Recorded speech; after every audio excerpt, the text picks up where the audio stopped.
Mike Giardi, how we doing this? What's up? We're doing well. Do you remember when Wiki wanted to give Cam Newton like 3 years and $120 million? Do you remember that? Is that a take, an actual take? Oh, it was an actual You got to be kidding. take. The guy that we brought in like 3 weeks before the season started. Oh, yeah, and had 1.5 good games to start the season. Cam was all in. Show him the money, give him the contract, the whole thing. He's the future. Yeah. Let's not put him in charge of the Patriots. That would be yeah, bad. no, let's not.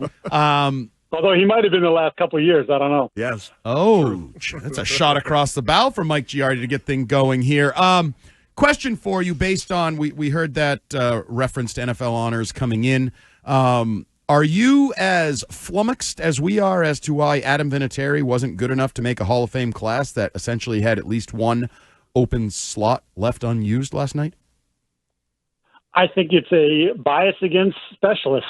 Kickers, punters, like those guys just don't. There's 2 kickers in, they're not getting in on the first ballot. Like Adam's gonna get there at some point, but it just seems like it's one of those things where I'm not, whoever the voters are, I'm not putting him in the first go round. So few guys get in on the first go round. So when you look at the class next year and beyond, like it could be a little bit, but I think eventually he'll get there.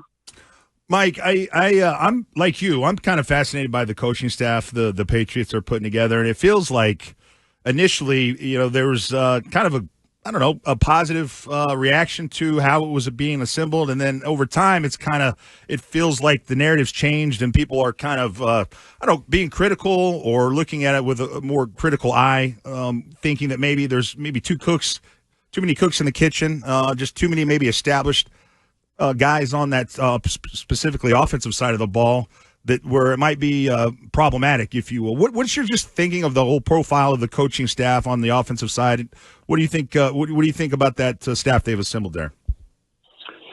Yeah, look, I mean, you love the experience in the sense that there's probably not much that those guys haven't seen over the course of the last 20, 25 years, right? Different viewpoints, but a lot of experience and ability to reach players in different ways. If it's not going to work with this guy, send in the next guy, and maybe he can get through to the player. I just still look at it and say to myself, and I know that there's people now trying to disprove it or say that Josh was more involved in the offensive hirings and whatnot. There's not any Josh McDaniels guys on this coaching staff. Riley Larkin, who's like an offensive assistant who comes from John Carroll, which of course is, McDaniels is from John Carroll.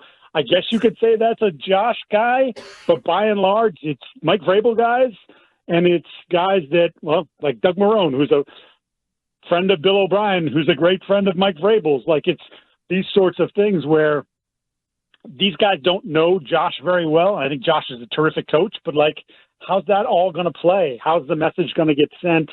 And, if I'm Josh, I would have loved to have had, pick a wide receivers coach. That's my guy, not Todd Downing, something of that effect. And that'll be interesting to see how it plays out during the course of the spring and summer. Do you think he had any leverage, Mike? I mean, do you think Josh was, there were other teams, beating on his door for him to come be the offensive coordinator? So I've heard some reports, including from my boss, that there were other teams that were involved. My feeling on the situation is that Josh was not likely to go anywhere. He still has his house here. He's still got, I think there's one of his kids is like the 6th grade. Like, I don't know. It just didn't feel like they were going to pick up and move. And like, this was the ideal opportunity. Ownership knows him. Ownership loves him. He's sitting here watching all that the Patriots were doing over the last couple of years. And it's sort of like a great situation for him to be in. But yeah, in terms of like, hey, I need this or that, doesn't feel like that. It feels like this is, and it should be, Mike Vrabel's staff, but you would have thought maybe, we've lived this with the Bill O'Brien, Bill Belichick. You only get one of your coaches, like that didn't work great. So we'll see.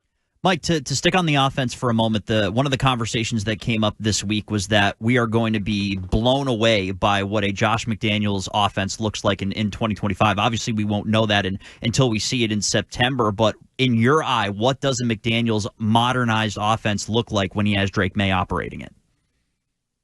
Well, I mean, for starters, it's other than having Cam Newton, he's never had a quarterback with the kind of legs, and I'm not comparing Drake to Cam in terms of Cam in his prime as a runner was, outstanding, but there are similarities in the ability to get out of the pocket, to move the pocket.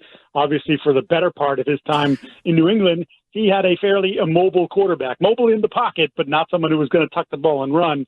In this case, he's got someone that he can, get outside the pocket, move him around a little bit and see how that works. But I still think Josh is going to have his tenants. And I think one of the things about Josh that probably when people who criticize the hire, like Josh has changed over time. If you have personnel that dictates you need to do this, X, Y, or Z, Josh has been willing to do X, Y, or Z. So I think that part of it is good, knowing like, hey, once again, they're probably not going to be able to fix all their problems this offseason because basically last offseason they didn't really fix any of their offensive problems. So you're sort of still back at the same place you were last year. But like the idea is, okay, maybe we have to do this and we have this, and I know this guy can do that, and we'll just build the offense around those skill sets. And then, as you go along, you add more talent or develop more talent, then you start to alter it. Mike Giardi, Boston Sports Journal, joining us here on WEEI Afternoons. Mike, the Patriots put out a release the other night announcing Mike Vrabel's coaching staff, and two things really jumped off of it for me. Duron Harmon sticking around as the strength coach, brother of Gerard Mayo, and then maybe even more than that was the quote attributed to Mike Vrabel talking right out the gates about the priority putting his staff together was loyalty and trustworthiness. How did that resonate with you? What do you think that was all about? Well, I think that just to go to Duron Mayo thing, like interesting, right? Like obviously it did not end well for Gerard. There's internet rumors all over the place that people can research. Who knows, if anything's going to come of that.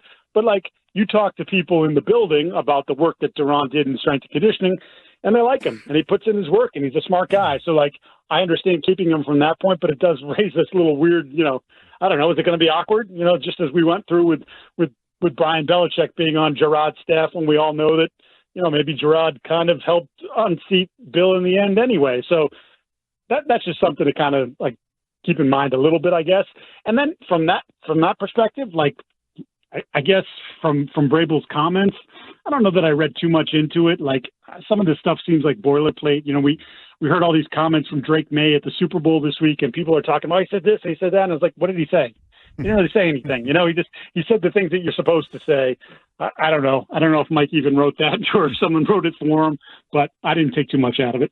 Okay, Mike, I'm going to take a right turn here because I'm curious to get your way too early prediction or thoughts on the draft. Obviously, the Patriots drafting high in this year's draft, and most people think because of the offensive performance from last year that they need to focus on the offensive side of the ball in this year's draft.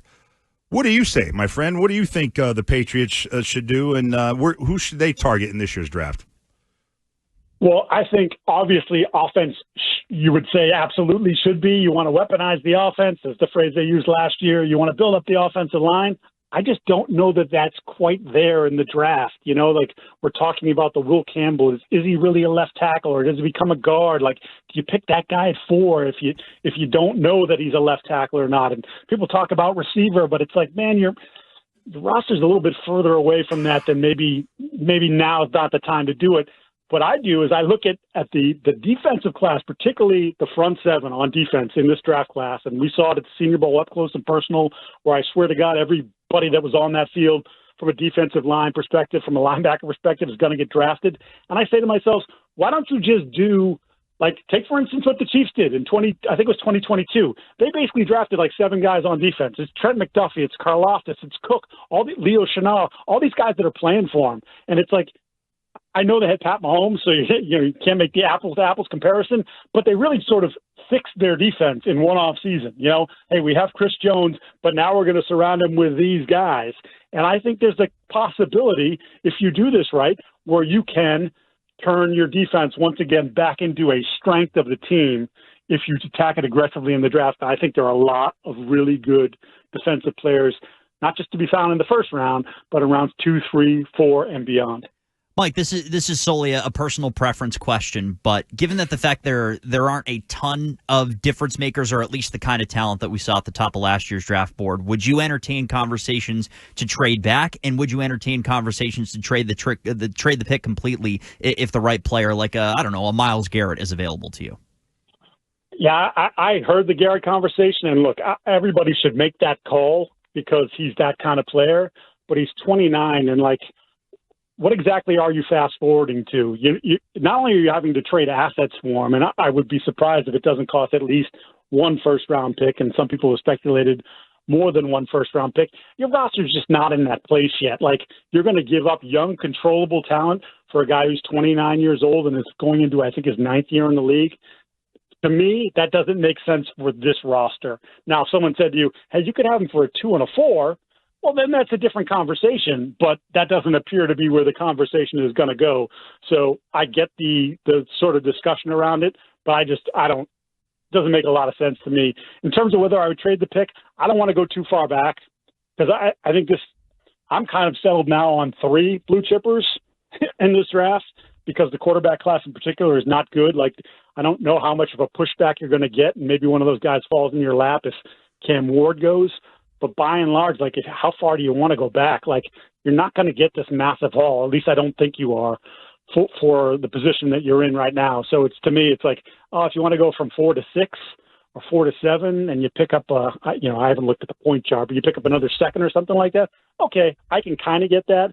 But if you're talking about dropping out of the top 10, you're hoping never to be there again, right? Mm-hmm. So I don't know that you do that. I think you got to look at it and say, we have a unique opportunity because the roster went to crap and the coaching wasn't very good the last couple of years to just go do that thing and get the best player available wherever that best player available might play. Mike, you like this Super Bowl? What are you expecting? Who's going to win? Break it down for us. Yeah, I hear a lot of grumbling about, because nobody likes Philly other than Philly people, so you don't want to root for Philly. And obviously, there's people are protective around here because they don't want Kansas City to do what you never accomplished with the Patriots and winning 3 in a row. But to me, these were as much as Kansas City sort of was down, they've had an incredible year. They've won 12 games and one-score games. They've won 17 in a row over the last 2 years. Like, the 2 best teams are here, and I think it's going to be a really fun game. I can't believe I'm saying this. It won't be the first time I've said it this week, and I'll probably regret it. I think Philadelphia wins the game. I think their roster's more talented. I think they'll manage the quarterback situation enough. And who knows? I mean, Hurts gave us a great game a couple weeks ago in the championship game. Maybe you could dial that up as well. I think there's a lot of pressure on KC too. Not that they fold in these situations, they haven't. But I don't know. It feels like it's a Philadelphia kind of year. It's almost like. It's not quite the same pressure that the 2007 Patriots had, but there's similar. There's history, but it's not that too far different. Yeah, it's something that's never been done in the National Football League that they are going for. Well, Giardi, appreciate you joining us. Thanks, Mike. That was music to the ears of most of our listeners because according to my Twitter poll, 91% of fans will be rooting for the Eagles on Sunday, which for those of us that were in Minnesota a few years ago, that's a weird dynamic to know all these Patriots fans are chanting Fly, Eagle, Fly. The 2004 Super Bowl against the Eagles was obnoxious. They're obnoxious, but you're rooting for them. You're one of them for this short period on Sunday. So, all right, Mike, I hope you're right. Yeah, we did live shots every night from outside that Jacksonville Super Bowl in 2004, and every night drunken Eagles fans would go by and sing Fly, Eagles, Fly for an hour straight. And you just wanted to jump over the fence and, kick him in the rear end. But of course you can't do that because we're professionals. And now you're one of them and you're rooting for the Eagles and you're chanting it in your sleep. Yes, go Fly, Eagles, Fly, baby. All right. See you, Mike. Thanks. See you, bud.